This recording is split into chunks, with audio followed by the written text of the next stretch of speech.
আসসালামু আলাইকুম প্রিয় ফুটবল ফ্যান্স, স্পোর্ট জগতের আরও একটি ভিডিওতে আপনাদেরকে স্বাগতম। সর্বশেষ নভেম্বর মাসের 14 তারিখে ফ্রেন্ডলি ম্যাচ খেলতে মাঠে নেমেছিল বর্তমান বিশ্ব চ্যাম্পিয়ন আর্জেন্টিনা, যেখানে 2026 বিশ্বকাপের আগে নিজেদেরকে আরও শক্তিশালী করতে অ্যাঙ্গোলার বিপক্ষে মাঠে নেমেছিল বর্তমান বিশ্ব চ্যাম্পিয়ন আর্জেন্টিনা। সেই ম্যাচটিতে অবশেষে 2-0 গোলের জয় নিয়ে মাঠ ছেড়েছিল লিওনেল স্ক্যালোনির শিষ্যরা।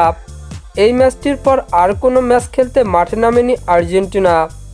অন্যদিকে গত 19 নভেম্বর তিউনিসিয়ার বিপক্ষে নিজেদের শেষ প্রীতি ম্যাচে মাঠে নেমেছিল ব্রাজিল।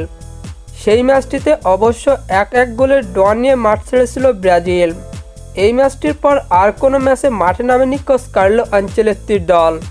আজকে এই ভিডিওতে আলোচনা করব আর্জেন্টিনা ও ব্রাজিলের 2026 বিশ্বকাপের গ্রুপ পর্বের প্রথম ম্যাচ কবে এবং কোথায় অনুষ্ঠিত হবে তা নিয়ে।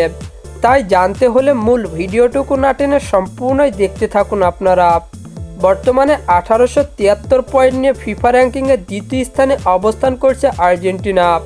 বিশ্বকাপের নিয়ম অনুযায়ী গ্রুপ পর্বে 3টি করে ম্যাচ খেলবে প্রত্যেকটা দল, যেখানে যে গ্রুপে আর্জেন্টিনার প্রতিপক্ষ দলগুলো হলো আলজেরিয়া, অস্ট্রিয়া ও জর্ডান। যেখানে 2026 বিশ্বকাপের প্রথম ম্যাচে আলজেরিয়ার বিপক্ষে মাঠে নামবে আর্জেন্টিনা।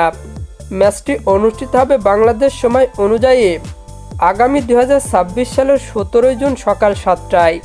বর্তমানে ফিফা র্যাঙ্কিংয়ে 1760 পয়েন্ট নিয়ে পঞ্চম স্থানে অবস্থান করছে ব্রাজিল, যেখানে 2026 বিশ্বকাপে ব্রাজিলের সি গ্রুপের প্রতিপক্ষ দলগুলো হলো মরক্কো, হাইতি, স্কটল্যান্ড।